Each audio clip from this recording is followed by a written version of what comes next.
Ni kuma ima sɔrɔ caman sigi mɛ ka ɲɛmada ka ɲɛsin jabaraniw ma walasa faamuya bɛ se sɔrɔ aw fɛ Seri 2 TV bamanankan kunnafoni na min bɛ walawalali kɛ aw ye Mali kunkan ani diɲɛ fan wɛrɛw kunkan. An b'a fɔ ye ko nin ye a kuma selen ye. Lajali fɛn dɔ dira Mali silamɛ diinɛ ɲɛmaaw ka fara ɲɔgɔn kan jɛkuluba Groupement des leaders spirituels musulmans du Mali ma ɲɛma. Silamɛya dɛmɛtɔ Ansaru ɲɛjɔyɔrɔ a Seyida Sherif Usman Madana Haidara mɔ monturu min n'a dilala jiri ani warijɛ la. Baara in ye maa min ka bolonɔ ye an ka jamana bolola baarakɛla dɔ don ko Vie Jara a y'a kanu ka bani lajɛ ni nin monturu in ye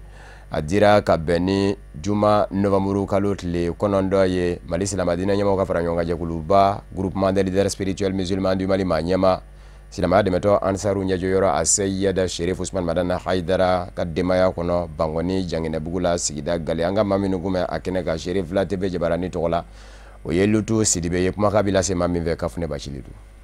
Vie Jara ye bolola baarakɛla ye min ka kungolola baara hakili jagabɔ a n'a ka wulikajɔw kɛra sababu ye ni ka tɛgɛla monturu dɔ dilan jiri la k'a sɛbɛnnindenw ni a ɲɛgɛnw bɛɛ lajɛlen kɛ warijɛ ye nin bɛna k'a siɲɛ fɔlɔ ye diɲɛ seleke naani bɛɛ lajɛlen kɔnɔ Mali jamana kɔnɔ den dɔ ka monturu dilan ni jiri monturu in yɛrɛ dilanna mɔgɔ min fɛ ni o ye Vie Jara ye bolola baarakɛla denmisɛn don wa monturu in dilannen kɔfɛ a y'a kanu ni kana monturu in ta k'a di an karamɔgɔba silamɛya dɛmɛtɔ Ansaru ɲɛjɔyɔrɔ Groupement des leaders spirituels musulmans du Mali ma ɲɛma a Seydi Sherif Usman Madani Haidara ma diɲɛ seleke naani bɛɛ lajɛlen kɔnɔ Vie Jara y'a kanu karamɔgɔ Haidara fɔlɔ de ka nin monturu in dun o bonya in bɔra Vie Jara yɔrɔ ka ɲɛsin an karamɔgɔba a Seydi Sherif Usman Madani Haidara ma ka d'a ka wulikajɔ a n'a ka cɛsiri baaraw de kan ani kanu yɛrɛ min bɛ Vie Jara dusukun na ka ɲɛsin karamɔgɔba in ma n'i ye monturu in yɛrɛ ta k'a lajɛ i b'a ye k'a fɔ an karamɔgɔba a Seydi Sherif Usman Madani Haidara tɔgɔ sɛbɛnnen don a kan ni warijɛ de wa monturu in yɛrɛ dilanna ka bɛn ni karamɔgɔ Haidara taabolo ye ni o ye silamɛya diinɛ baara ye barisabu ka d'a kan ji bɛ se ka se monturu in ma a tɛ foyi k'a la o b'a jira k'a fɔ ko karamɔgɔ Haidara bɛ se k'a ka selijiw ta n'a ye k'a sɔrɔ a ma kɛ ni monturu in tiɲɛni ye k'a daminɛ monturu in juru la ka taa se a korosemayɔrɔw ma ekaranw monturu in fan bɛɛ lajɛlen de koyi a bɛɛ de dilannen don ni jiri ani warijɛ ye fɛn minnu don wa o monturu in kɔni a dilannen bɛ yiri la monturu in filɛ nin ye n y'a création de kɛ yiri don sɛbɛnni minnu b'a sanfɛ olu ye warijɛw de ye même tableau in kɔnɔna a bɛɛ yiri ni warijɛw dilannen ye quoi même crochet baara in a bɛɛ yiri a bɛ décrocher i bɛ se k'a siri tɛgɛ la i bɛ ko bɛɛ kɛ n'a ye a tɛ kari quoi i bɛ se ka seliji ta n'a ye ji tɛ don a la monturu in filɛ n'a pili banna i bɛ se k'a dayɛlɛ i bɛ pili k'a la a bɛ marcher a nɔ la a bɛ bila date la a bɛ bila heure la monturu tɔ ninnu bɛ fɛn kɛ a bɛ se k'o bɛɛ kɛ quoi ne kɔni y'a ŋaniya n ka création de don donc n y'a dilan n b'a fɛ mɔgɔ fɔlɔ min k'a don diɲɛ kɔnɔ o y'an karamɔgɔ de ye quoi donc o de la n y'a ŋaniya ta k'a dilan ka n'a d'ale ma ale fɔlɔ k'a siri quoi parce que fɔlɔ la ne ka baara tun ye artisanat baara de ye o nin baara in de quoi sisan a kumaw nana caya dɔw ko n'i y'a dilan ko sini lahara ko n'i taara k'i bɛ n'i don a la ne ye baara in bila san depuis 2010 o bɛ ni yiri dilan cɛ quoi o donc n y'a bila n obligera n taara damanda la n ye téléphone dilanw commencé ala nana kɛ n nana so la n ye n débrouille la an tor'o la sani n appareil nana commencé ka bɔ donc n y'o fɛnɛ kɛ ala nana n dɛmɛ n nana so fɛnɛ la quoi sisan n bɛ ka n débrouille de la sisan an bɛ ɲɛwuleni damanda la Selenge kɔfɛla la Amsari mɔgɔ minnu bɛ yen n yɛrɛ bɛ sogoba ninnu n bɛ ka taabolo min yɛrɛ y'u la quoi ani n bɛ to ka karamɔgɔ ka wajulu lamɛn télé la bien vrai que n ye baara in bila a ka di n ye n ka n bolonɔ dɔ kɛ n k'a di karamɔgɔ ma quoi bonya min kɛlen filɛ nin ye Vie Jara fɛ ka ɲɛsin an karamɔgɔba a Seydi Sherif Usman Madani Haidara ma ni nin monturu in dili ye karamɔgɔ Haidara y'a ka nisɔndiya jira kosɛbɛ a y'a jira k'a fɔ ko nin bonya in ye ale fa kosɛbɛ ko monturu in yɛrɛ ko tɛ ko a dilan cogo a n'a di cogo k'o de ka kan ka mɔgɔ fa a labanna k'a jira k'a fɔ ko nin baara suguw kɛbagaw ka kan ni kɔkɔrɔma donni ye sanni ka sɔrɔ ka duwawu don kɛ ouais dan fosi ti n ka nisɔndiya la n den don n kanubaga don a nana monturu di yan monturu min nin y'an siɲɛ fɔlɔ ye k'a ye ko farafin dɔ bɛ se ka da ka miiri ka munduru dilan ni o siɲɛ fɔlɔ ye an ka yeli la o la n b'a fɔ k'a fɔ farafin dɔ bɛ miiri k'a kɛ o dama tɛ jaralakaw ka baara a bamanan ye koba kɛ nin ye bon mais Mali jaraw ni bamananw mɔgɔw ka k'u lajɛ k'u kunkolo étudier dɔɔni parce que an b'a dɔn jara wɛrɛ bi yan min ye baara kɛ nanza la fo ka kabako kɛ ayiwa jara wɛrɛ n'an bɛ mobili montre inventé ayiwa an fɛ Mali kɔnɔ yan fana an ka denmisɛnnin dɔ bɛ yen min ye dugani dilan a bi pan ni u ko a ma ko drone ayiwa an t'a fɔ drone na an b'a fɔ ko dugani ayiwa o ye dugani dilan a bi pan ale y'a ka kalan kɛ Algérie bon ale sera c'est-à-dire an ka denmisɛnw ala bɛ ka hakili min d'u ma hakilibaw de don min bɛ wajibiya an ka dɔrɔn k'u dɛmɛ o baara modèle ninnu na a kana nagasi parce que ninnu ye jamana ka ɲɛtaw de ye sini mɔgɔ mɔgɔ bɛ se ka miiri ka nin ɲɔgɔn ko kɛ mɔgɔw bɛ jɔn na ko fitinin don mais i ti monduru yɛrɛ lajɛ i b'a a dilanla cogo di jɔnni y'a dilan o de ye kabako ye bon o la jarakɛ a ye baara min kɛ ni a ka bon hakili ma f'u yɛrɛ k'a y'i ɲɛna k'a fɔ ko maliyɛn dɔ de ye nin dilan artisan dɔ a bolo de y'a baara bɛɛ kɛ k'a ban fɛn o fɛn b'a la a bɛɛ ye yiri ye hali a kɔnɔna écran ninnu a bɛɛ ye yiri ye mais a ji tɛ foyi k'a la fana bon k'a fɔ fana yiri n'i y'a korosi ou bien k'a don i bolo la a bɛ se ka kari o fɛn fana tɛ bon o la vraiment an kɔni bɛ dugawu de k'u ye k'a ɲini ala fɛ ala k'u dɛmɛ u bɛ nin baara minnu na vraiment ala k'a kɛ k'u yɛrɛ nafa ala k'a kɛ ka jamana nafa an bɛ dugawu kɛ an nisɔndiyalen fo ka se a dan na. An bɛ don min na i n'a fɔ komi bi kɛrɛnkɛrɛnnenya la Mali jamana kɔnɔ den denmisɛn caman de ka wulikajɔw bɛ ka kɛ sababu ye ni ka diɲɛ selege naani bɛɛ lajɛlen dabali ban bawo seko ani dɔnko nasira fɛ o denmisɛnnilaka ninnu hakilinaw bɛ ka kɛ sababu ye ni ka fɛn camanw dilan o baara minnu bɛ ka kɛ denmisɛnnilakaw fɛ o ka kan ka dɛmɛ ni k'o kɔkɔrɔma don min bɛna to don n'a nataw la Mali jamana tɔgɔ ka kɔbaw ani babaw tigɛ ka da a denmisɛnnilakaw kɛwalew kan olu minnu ye siniɲɛsigi ye.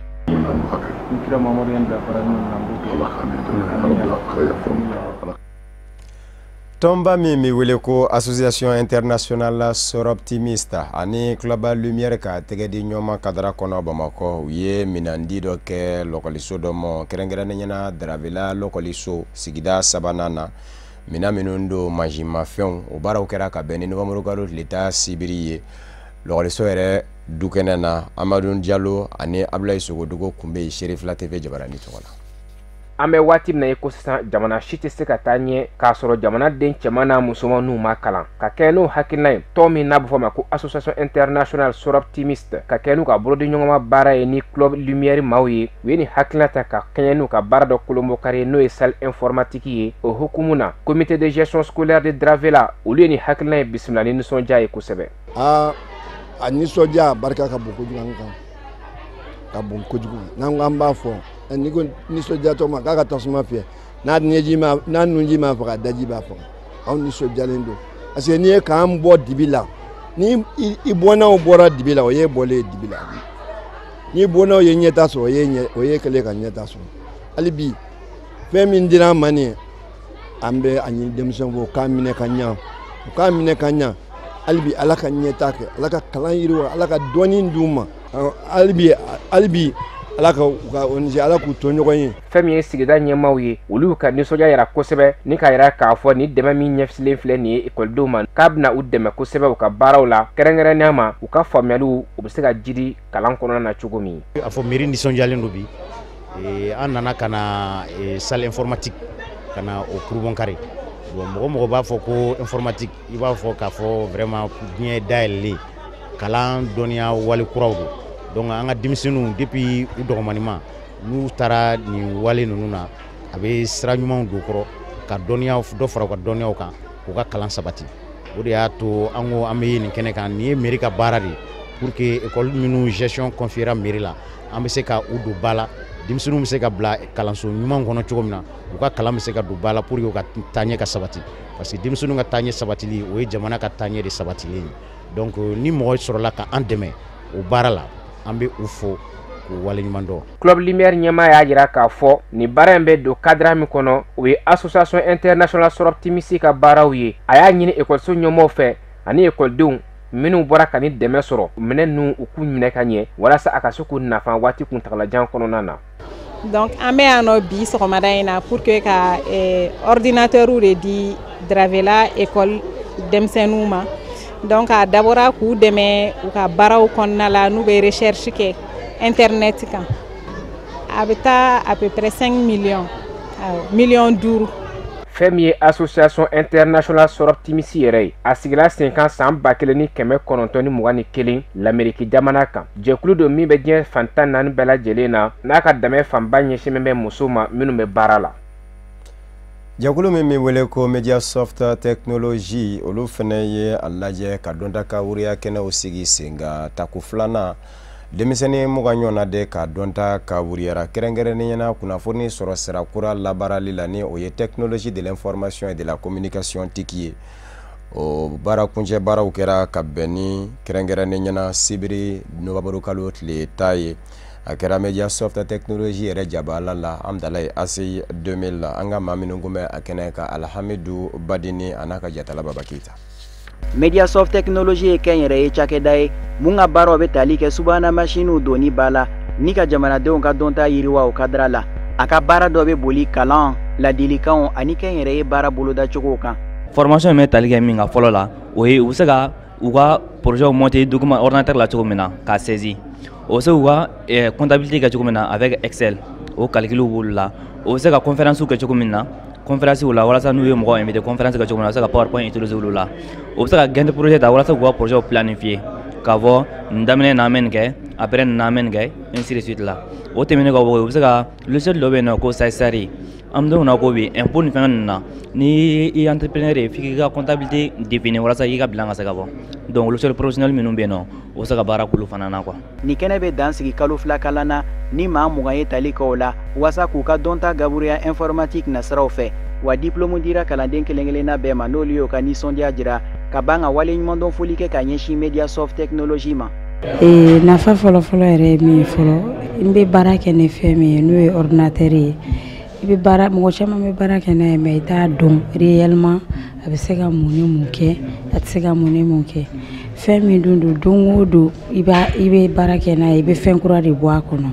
donc an bɛ baara kɛ ni logiciel minnu fana i n'a fɔ Word ni Excel ni donc caman bɛ yen an kun t'u fonctionnement cogo dɔn an b'a dɔn kɔni a bɛ nin kɛ mais k'i to nin kɔnɔ i bɛ se ka nin k'a la i bɛ se ka nin k'a la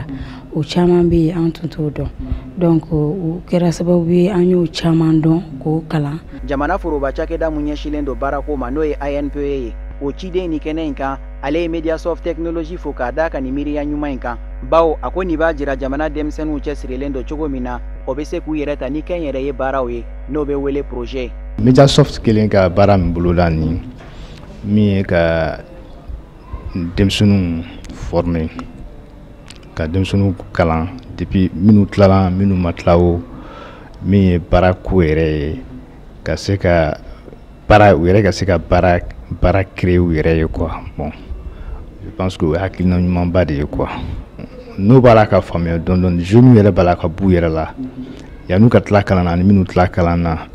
ka hakilina ta u yɛrɛ ka se ka baara k'u yɛrɛ ye o kɛwale o kan ka fo an ka laɲini nin de Mali bɛɛ kɔnɔna na jeunes ka se ka nin hakilina sɔrɔ parce que jamana yɛrɛ jigi bɛ jeunes de kan. Kabini Mediasoft Technology sigira sen kan san 2015 maa 600 ani maa 141 a sera k'olu ka dɔnta de gaburuya subahana machine nasiraw fɛ ni musolaka maa 400 ani maa 467 b'olu cɛ la. Hadamadenya hakɛ labasa jɛkuluw ye kunnafoni di kɛnɛ sigi sen kan ka bɛn ni juma kɛrɛnkɛrɛnnenya na nowanburu kalo tile 9 ye k'a fɔ u ma jɛ ni hakilina dɔ ye. Kɛrɛnkɛrɛnnenya na sariya sen min bɛ ka ta n'a donna ba la minisiriw ka laadala lajɛ senfɛ ka bɛn ni mɛ kalo tile 31 san 2018 ni u k'a ma ko projet de loi d'entente nationale. Projet de loi d'entente nationale in hadamadenya hakɛ labasa jɛkuluw y'a yira k'a fɔ n'a tora ka don ba la bɛɛ ko yɔrɔ bɛ yɔrɔ la ko degunba bɛ kɛ yen kɛrɛnkɛrɛnnenya na jamana kɔrɔ yan fan fɛ maa minnu degunna minnu ka hadamadenya hakɛw burujara tuma min na ni jamana kɔrɔ y'an ba binnen don juguw bolo a ko ni sariya sen n tora ka don bala bɛɛ k'a bɛ sɔn ka kɛ gɛlɛyaba ye bari sabu ka d'a kan ko ɲinɛn bi kɛ maa caman kɔ sariya sen labaaratɔ u y'o kɛnɛ min n sigi sen kan Abdulkarimu Sakɔ n'a ka jatala Baba Keyita olu tun bɛ Sherifla TV Jabarani tɔgɔ la.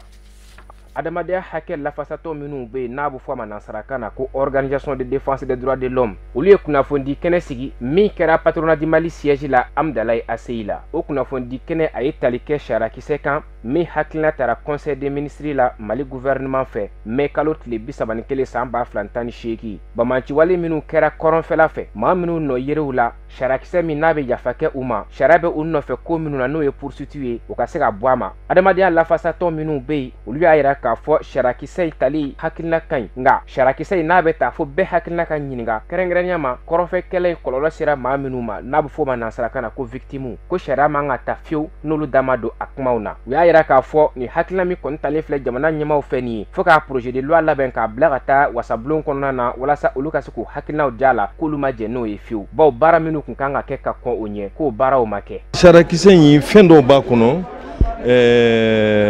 min tɛ victime ka hakɛw bɛɛ d'u ma sarakisɛ in yɛrɛ fɔlɔ a mago bɛ victime min na o ye victime ye joginna ani minnu ka jogilida bɛ se ka ye mais victime dɔw bɛ olu tɔɔrɔlen don fa wililen don dɔw la dɔw yɛrɛ sigiyɔrɔ t'u bolo bi donc projet de loi in mago to olu la projet de loi in kɔni nana dɔrɔn ka na i coko kow kɔnɔ i ye CVJR bila baara la k'u ka mɔgɔw recenser minnu kɛr'u la u ye waliya min kɛ k'a fɔ nin ye waliya jugu ye yafa man ka kɛ nin ma ou bien yafa kan ka kɛ nin ma commission internationale an ko k'o fana sigi sen kan Mali sen b'o la ani groupes armés olu fana ka baara bɛ sen na o ma ban aw b'a fɛ ka girin ka taa nin loi in ta ka baara bɛɛ nɔɔni anw yɛrɛ ka kiiri fɛn bɛ tribunal la nin loi in b'a bɛɛ nɔɔni mɔgɔ fɛn fɛn minɛnen don a bɛɛ bɛ bila hali minnu condamnés don n'u bɛ kaso la président b'o fana bɛɛ bila o tuma justice bɛ taa min victime ma dɔrɔmɛ sɔrɔ nin si la voilà pourquoi an ko k'an ma jɛn n'a ye an b'a fɛ u ka victime lamɛn u k'u lamɛn k'u hakilinataw dɔn k'o fara projet de loi nin kan. fɛn min ye adamadenya hakɛ lafasatɔnw ye u y'a yira k'a fɔ ko nin bɛna kɛ sababu ye ka yɔrɔsago kɛ k'o de sabati jamana kɔnɔ ka d'a kan maa minnu ni sariya kɛmɛ k'u nɔ minɛ walima n'u ka ko bɛ ka sɛgɛsɛgɛ hali bi ni jɛn kɛra ka bɔ olu ma k'u to yen ten k'a tɛna maa lasiran bilen walijugu kɛlen ye jamana kɔnɔ ko ni yafa ma ɲɛ a bɛ kɛ fo tiɲɛ de ka fɔ fɔlɔ yafa o ka sɔrɔ ka kɛ. ni bɛn sariya bi ta ka bɛn sinsin jamana kɔnɔ walejugu minnu kɛra kiiri de bɛ kɛ olu tigiw bɛ ɲangi n'u ɲangira ni ɲangilini min ka kan u ka k'u la minnu ka hakɛw tarakira olu ka hakɛw ka segin ma an bɛ sigi ka fɔ kɛ an bɛ bɛn kɛ an bɛ sɔrɔ ka sariya ta ka bɛn sinsin an ni ɲɔgɔn cɛ.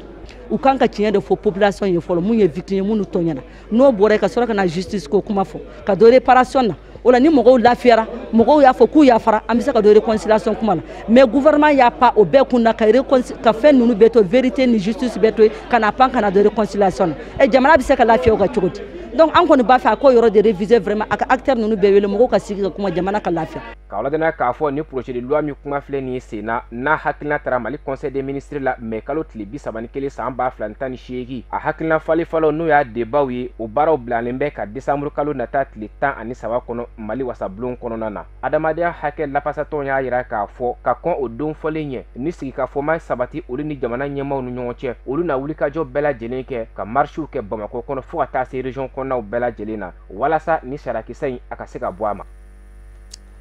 o de fana b'an sɛnsɛn ka diɲɛ fan wɛrɛ kunnafoniw lasɔrɔ Gabon jamana ɲɛma Ali Bongo Ondimba bibi na alhamdulillah i n'a fɔ kunnafoni di sira lettre du continent ye a sɛbɛn cogo min a y'a yira k'a fɔ Ali Bongo Ondimba min ni kɛnɛya degun kun ye a sɔrɔ octobre kalo tile 24 tɛmɛnen ka to Saudiya duguba la Riyad n'o kɛra sababu ye ka lada bana dilan ka lapitani zo King Faisal la Riyad a ko bibi na ko kɛnɛya tigilama minnu b'a dafɛ a ko olu ye a lakunu u ko sunɔgɔ cogo min ma ko coma artificiel kɛnɛya tigilamaw yɛrɛ de b'a lajɛ k'i bila ka taa o la walasa u ka se k'u ka baaraw kɛ k'u kɛnɛ kɛ k'a lakunu ɲakuma o kumana min ye o baaraw ye o kun tɛ se ka kɛ fiyewu fo a kun ka bila nin zuna in na a tɛ su ni tile dɔn ka bɔ ɲɔgɔn na ko coma artificiel a ko a bilama a ko a lakununa o kumana min ye don nataw ye King Faisal labitanizo ba na dandigali kɛ Ali Bongo Odimba ka kɛnɛya kunga walasa diɲɛma ka se ka asidɔn. O tɛmɛnen kɔfɛ kunnafoniw y'a yira fana k'a fɔ ka bɔ lettre du continent gafe in kɔnɔ ko min ye a yɛrɛ kɔni ye tile 15 kɔni kɔnɔ a bɛ sɔn ka labila ka bɔ labitanizo King Faisal la. Nga min ye kalo caman ye k'a bɛ sɔn k'o kɛ lafiya bɔ la, dɔw fana ko k'a bɛ sɔn ka t'o kɛ nazara la, dɔw yɛrɛ ko k'a bɛ sɔn ka t'o kɛ Maroc. Ali Bongo Odimba bilama kwa kunbɛ suna kundala jamina ni kɛnɛya tigilamaw ka kɛ koma artificiel fuyala kunu. Amauladoniya k'a fɔ Mogadishu Somali faba do maa mugan ɲɔgɔnna bɔnɛna a nena ni ka maa 40 ɲɔgɔnna jogi Bamanjiya wale senfɛ sebabulakaw minnu ye Bamanjiw ye Somali. Olu de furumara ni baratu mobili fila la ko furu ni ka laban ka yɛrɛfa su dɔ fɛnɛ baratu ni furumara ni o fɛnɛ y'a yɛrɛ wuli ka maaw bɔnɛ o nena kɛra dunanjigiso dɔ kɛrɛfɛ faba yɛrɛ la Mogadishu min bɛ wele ko Hôtel la Sahafi. An bɛ aw ladɔnniya k'a fɔ seerew ye a jira k'a fɔ min ye yɛrɛfa su in kɔni ye ale de sina ka a ka furumara ni wuli a baratule a la tuma min na ni mobili fila baratule furuna a kɛra dunanjigiso min kɛrɛfɛ yɔrɔ do yɔrɔ min ni Bamanjiya wale ta mɔ dunan ye bawo san 2015 dɔ kɛra yɔrɔ kelen in na o yɛrɛ senfɛ dunanjigiso in yɛrɛ tigi kɔrɔ ni o ye Abdirashida Il Keiti ale sara o senfɛ wa kunnafoniw bɛ ka na ni a ye k'a fɔ a yɛrɛ den fɛnɛ kun bɛ nin sen in da la dunanjigiso la ye a y'a ko fɛnɛ fa an bɛ sɔn k'a kɛ an b'aw ladɔnniya k'a fɔ nin Bamanjiya wale in ye sebabulakaw ka taabolo kɔrɔ ye ma bɛɛ u bɛ nin kɛ ka furumara ni baratu mobili la n'o wulila u yɛrɛ bɛ sɔn ka jigin ni kisɛ ye ka mugu da yɛlɛ ka ɲɛsin mɔgɔw ma minnu fɛnɛ b'u yɛrɛfa su olu fɛnɛ b'u ka furumara ni wuli. An b'aw ladɔnniya fana k'a fɔ min ye sebabulakaw ye tiɲɛ do u bilama u gɛnna ka bɔ Somali faba Mogadishu barisabu ka da kan diɲɛseleke naani tɔnba Nations Unies ye farafinna tɔnba Union Africaine dɛmɛ ani nazarala tɔnba Union Européenne ka dɛmɛ ka kɛlɛbolo dɔ sigi sen kan farafinna tɔnba Union Africaine ye u ko kɛlɛbolo min ma ko AMISOM o y'u gɛn ka bɔ faba la Mogadishu san 2011 nka bebe na togodaw Somali jamana kɔnɔ u kɛmɛ ko yɔrɔ caman minɛ wa kuma bɛɛ u bɛ to ka bɔ nin ka nin jɛnnikɛ cogo in de kɛ ka sɔrɔ ka bulukusu kɛ k'u yɛrɛ dogo u ka taabolo de kɛn bɛ o ye bi Somali jamana kɔnɔ. Madagascar jamana kalata min ni o kɛra jamana kuntigisigi kalata bebe na cɛbɔ bɛ cɛbɔ la o dɔ bɛ k'i bolo ɲɛsin kalata labɛnni jɛkulu commission électorale nationale indépendante CENI mɔ k'a fɔ u ye wari minɛ cɛbɔ dɔ la ka se ka jaabi bɔ k'a daja o la o de kosɔn kalata labɛnni jɛkulu commission électorale nationale indépendante CENI ɲɛma Eva Rakotomanan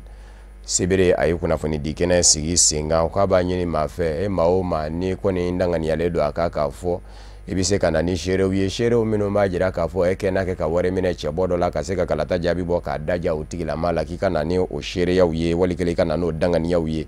a ye kunnafoni di kɛnɛ sigi sen kan k'a yɛrɛ jɛya an b'aw ladɔnniya k'a fɔ juma nɔgɔmuru kalo tile 9 maa min bɛ k'i kanbɔ jamana ɲɛmaaya nɔfɛ ni jamana ɲɛmaakɔrɔ don Maraka Ravalo Manana animateri radio animateri min y'i to animateri yala ka kɛ Madagascar faba Antananarive maire ye Angela Joel n'o y'ale gɛn ka bɔ fanga na ka to maire yala k'i coko o Maraka Ravalo Manana ka babu sentigi ni o ye Aneswa Rabenja ye a ye dantigɛli kɛ kunnafoni dilaw ye k'a fɔ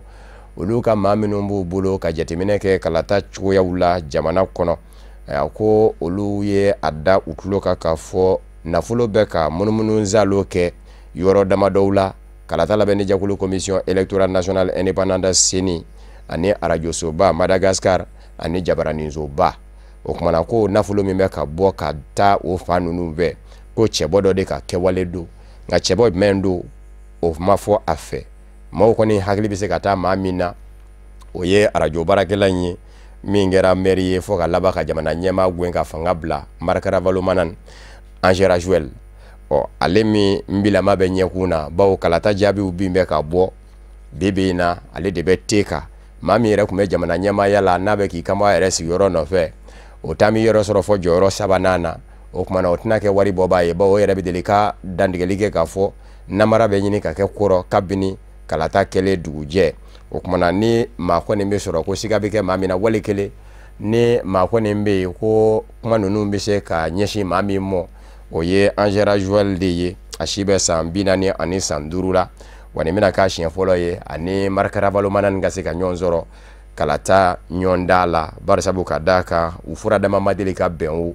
barisabu ka d'a kan ale de fana y'i to kala taa n k'a fɔ Antananarivo Madagascar faaba mɛriya la ka Marc Ravalomanana ni gɛn ka bɔ fanga na a don surasiw ma sɔn ka fara jamana ɲɛmaa Marc Ravalomanana nin kan ko jama fɛrɛnda kɛn bɛ k'i kunda kan k'u tɛ se k'a fɔ k'u bɛ bila jamanaden nanama sumanenw na a ma ɲɛ min kɔ Marc Ravalomanana nin yɛrɛ ye fanga ta k'o di surasiw ma ni ka jamana bila a kɛlen ka fanga di surasiw ma surasiw fɛnɛ sina ka fanga in da k'o di a gwɛnbaa ma ni o ye radio animateur in ye Angela Joel o kumana ninnu filaw de bɛ sɔn ka ɲɔgɔn sɔrɔ ni tako filanan ko a b'i ye a la bebe in kɔni na kalata jaabi kunfɔlɔw kɔni kɛmɛ ka jira k'a fɔ 100 sara la ni ye Madagascar ka denw sigi Angela Joel ye 40 ani ngɔri 90 sɔrɔ min bɛ d'a kan o ye Marc Ravalomanana nin ye 100 sara la 39 ngɔri 9 sabanan o ye jamana ɲɛmaa yɛrɛ ye ale nana jɔyɔrɔ sabanan na wa ani tɔw cɛ ka diya 100 sara la 5 ani ngɔri 75 o kumana ni tako filanan yera la bɛɛ Angela Joel min n'a ɲɛ b'a la nin ye ale ni Marc Ravalomanana de bɛ sɔn ka ɲɔgɔn sɔrɔ jamana ɲɛmaa kɔni da bɛ kɛ ndaraso ye. Emmanuel Macron ye Amerikikaw ka jamana ɲɛmaa Donald Trump bisimila nka kɛra gwɛlɛyaba kɔnɔ ɲɔgɔnkunbɛba dɔ de bɛ kɛ Faransi ka bɛn ni sibiri n k'a fɔ dimanche novembre kalo tile 11 ye foroba kɛlɛ fɔlɔ guerre mondiale fɔlɔ o bi ban don min o de bɛ ka ɲɛnamaya bi o baaraw minnu n'u bɛ kɛ jamana ɲɛmaa caman kɛmɛ ka ɲɔgɔn sɔrɔ Faransi jamana kɔnɔ bawo tɛgɛnɔ bila kɛra bɛnkan sɛbɛn na yen de a sa la ka se ka foroba kɛlɛ ban o de kosɔn n'a ma ɲɛ k'a fɔ Emmanuel Macron ye Faransi jamana ɲɛmaa ye a kɛmɛ ka jamana ɲɛmaa ɲɔgɔn caman bisimila ka bɔ diɲɛ fan caman fɛ hali gwɛlɛya min ni o kan ka se ka ye Allemagne jamana ni Amérique n'a jɛɲɔgɔn Faransi ni ɲɔgɔn cɛ foroba kɛlɛ ko kuma na a y'a nin se maa min ni o ye jamana ɲɛmaa ye Allemagne kaw fɛ yen musolaka chancelière Angela Merkel ale bɛ ye kɛnɛ kan a ma ladɔnniya k'a fɔ min ye gwɛlɛya min ni o kɛra Emmanuel Macron ni a terikɛ ni ɲɔgɔn cɛ ni o ye Donald Trump ye Donald Trump ka pankurun jigin dɔ Faransi pankurun jigin kɛnɛ kan a dɔn bɛ ni min ye k'i to kunnafoni sɔrɔ sara kura sanfɛ bɔlɔlɔ Twitter ka sin ka mɔgɔw mafiɲɛya a y'o kelen kɛ ka ɲɛsin Faransi jamana ni a jamana ɲɛmaa Emmanuel Macron ma o ma sɔrɔ dɔwɛrɛ fɛ Emmanuel Macron de y'i jɔ dantigɛli kɛnɛ dɔ kan k'a fɔ ko sen bɛ cogo min na a ka kan nazarala jamana yɛrɛ ka a yɛrɛ lakana cogo ɲini k'a fɔ n bɛ taa n ka lakana kalifa Amérique la ko Amérique bɛ jɔ ni Europe lakanani ye an dɛmɛ b'o kuma kan an bɛ faratiba de la farati jumɛn don Irisila farati Chine farati hali Amérique yɛrɛ ka farati o kumana an yɛrɛ k'a lajɛ ka kɛlɛbolo bɔ an yɛrɛ ye k'an yɛrɛ lakana o ka fisa ni Amérique jamana ka anw lakanani ye bawo Europe jamana n'o ye nazarala ye Amérique jamana de jɔ mɛ ni u ka lakana ye ni kɛlɛbolo dɔ ye ko OTAN o min fɔra Emmanuel Macron fɛ Donald Trump ma Emmanuel Macron jaabi k'a to Amérique jamana kɔnɔ f'a don dɔ Faransi dugukolo kan pankuru bɛna jigin kuma min a sina ka nin fili a ko Emmanuel Macron ye mafiɲɛya kan min fɔ ka ɲɛsin ɛ mɔ a ko kumasuli ko don a ko neni yɛrɛ don a ko nka n'a ma ɲɛ k'a fɔ a bɛ ka bɔ a da ko nazarala ka lajɛ k'a yɛrɛ lakana ka lakana bɔ Amérique ka bolo kan k'olu bɛ ka wari min don o t'a da fɛ ka nazarala lakana k'i b'a sɔrɔ ko nazarala n'o wari sigi u mɔ kɛ kɔrɔfɔ in ye kɔrɔfɔ gɛlɛnba ye kunnadali don nka ko in kɔni kɛra u kɛlen ka ɲɔgɔn sɔrɔ u bɛ k'a lajɛ ka ko in kɔni nalakalaw ni ɲɔgɔn cɛ cogoya dɔ la a ko kana kɛ gwɛlɛyaba ye Emmanuel Macron yɛrɛ kun kɛn kun bɛ k'i cɛsiri o la kosɛbɛ o de kosɔn u bɛ ka ɲɔgɔn fo ka ɲɔgɔn ɲigiji ka kɛ i n'a fɔ fɛn ma kɛ ka sɔrɔ ko in kɛra nogoni yɛrɛ de fɛ yanni u ka sin ka ɲɔgɔn ye bibi in kɔni na min ye Donald Trump ye a bɛ Faransi jamana kɔnɔ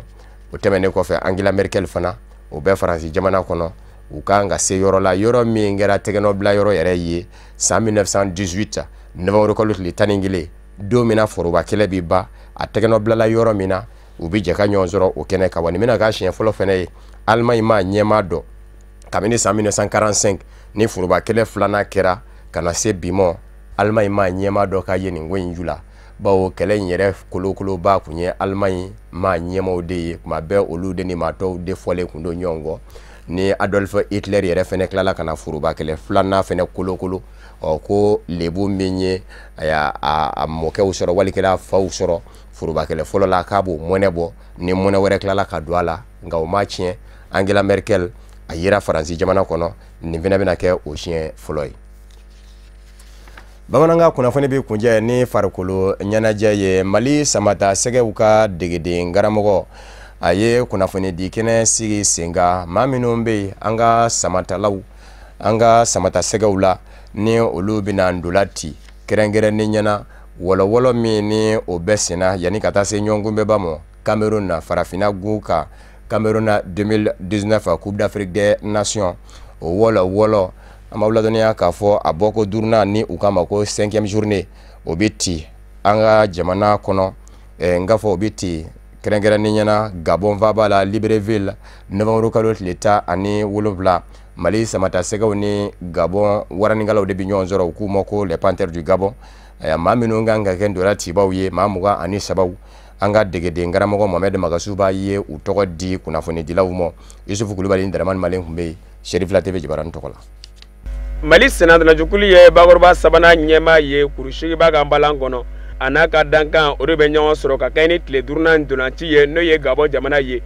a bɛ kɛ Libreville-kaw fɛ yen nɔ o de kama de karamɔgɔ Mohamed Magasuba a ye kunnafoni dibaw wele walasa kelen bɛ nin ka maa 23 minnu ɲɛnatɔmɔ kɛ a ko se ko kunnafoni di o ma a ye kɛlɛcɛden 23 minnu tɔgɔ di jatɔw la i b'a ye k'a fɔ yɛlɛmalibama ma don kow la min ye kura ye ko in na o de ye k'a fɔ Mali ye kɔfɛmaa kura sɔrɔ o tɔgɔ de ye ko Massa Jo Haidara maa in bɛ san 25 la wa don tɛmɛnenw la Faransi senadolajukulu équipe nationale espoir a ye wulikajɛ kɛ olu maaw bolo bi maa in yɛrɛ bɛ dahirimɛ ɲini na tɔ min kɔnɔ Faransi jamana kɔnɔ o de ye Racing Club de Lens ye wa jateminɛw la Cheikh Keita o min bɛ senadolaji kɛ numanyan fan fɛ n'a bɛ dahirimɛ ɲini na EPN senadolajukulu kɔnɔ Belgique jamana kɔnɔ o fana sigila ka na Mali senadolajukulu kɔnɔna na fo na se Bekayi Debasi n'o bɛ senadolaji kɛ Amiens Faransi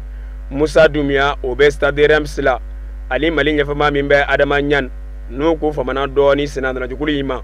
fangɛrɛ fɛ i b'a ye k'a fɔ maa 23 minnu welela cɛkɔrɔsiba Omar Sissoko o ma wele maaw la fo na se kɔfɛmaa Charles Traoré ani jalatigi Mola Wagi. Afrique du Sud contre CCLBT. Algérie yɛrɛ taara bin Benin 1-0 RDC bugɔra bara a tila ka dɛsɛ ninnu na yan fɛ donc match caman an ka tiɲɛ yɛrɛ fɔ sa hali Sénégal bɛ poule min na bi Sénégal tɛ mondialisé wa joueurs mondialistes de olu bolo les Sadio Mané et autres là c'est des dimensions mondiales là mais Sénégal tɛ premier ka poule kɔnɔ koyi jɔn ye premier Madagascar de ye premier Sénégal qualifié la kɛ mais a bɛ deuxième position la bi Madagascar de donc jamana fitinin t'a la tuguni quoi jamana fitinin bɛ supporteru de kunkolo la ani peut-être aw mais anw technicien b'a dɔn jamana fitinin tɛ ballon tan na ballon tan ye réalité de ye 90 minutes min bɛna da ne o réalité de donc anw bɛna taa Gabon o réalité b'an kunkolo la c'est vrai que Gabon équipe ba de don joueur de dimension mondiale de b'olu fana bolo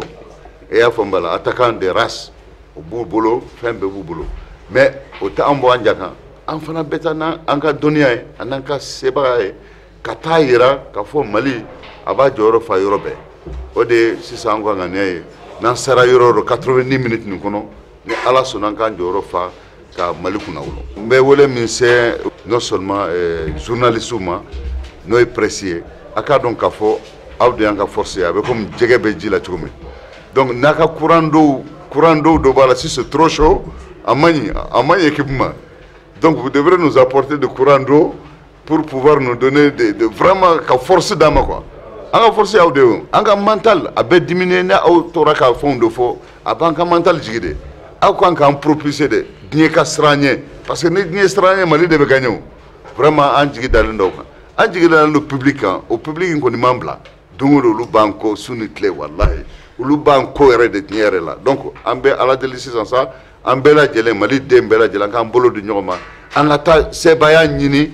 kɛnɛ kan kɛnɛ min bɛ se ka to an bɛ qualifier une bonne fois pour toutes. Degede karamɔgɔ ka wulikajɔw kabini senadolajukulu in donn'a bolo a ka taabolo tɛ cogoba la ten Zabu senadolaji 4 kɔnɔ degede karamɔgɔ ye sebaya 2 sɔrɔ Filanbi 2 culu wɔɔrɔ a y'o de dun culu fila o donna ka culu kɔnɔna na o b'a yira k'a fɔ wa kuru 12 tile 4 kɔnɔ a kan k'o min ɲini a ye kuru 8 de sɔrɔ o cɛ ma nka siga tɛ min na Mali sennadolanjikulu n'a ye sebaa sɔrɔ Libreville-kaw fɛ Stade de l'Amitié kɔnɔna na o bɛ kɛ sababu ye Mali jamana bɛ t'i cogo Cameroun CAN san 2019 kɛnɛ kan Gabon waraninkalaw ani Mali samatasɛgɛw o bɛ ɲɔgɔn sɔrɔ sibiri don Novembre tile 17 san 2018 Stade de l'Amitié kɔnɔna na Libreville Gabon faaba kɔnɔ nɛgɛ kanɲɛ 15 n'o tɛna gosi la. Ala ma tora an ka samatasɛgɛw bɛ se yan ka Libreville la o de fana bɛ danzigi bamanankan kunnafoni na min farala ɲɔgɔn kan ka lase aw ma kunnafoni di so ɲɛmaayaso fɛ ka bɛn ni nin kuma in ye ka bɛɛ fo ka bɛɛ waleɲuman dɔn Mali kɔnɔ ani Mali kɔ kan minnu kɛ kun bɛ ka ɲɛmada ka ɲɛsin jabaraniw ma walasa faamuya bɛ se sɔrɔ fɛ Seri Fila TV bamanankan kunnafoni na laseli bɔra ni maa min bɛ ɲɔgɔn sɔrɔ Kafunɛ Bacili don yan'o cɛ kan bɛɛ tiɲɛ waati wɛrɛ n'Ala sɔnna.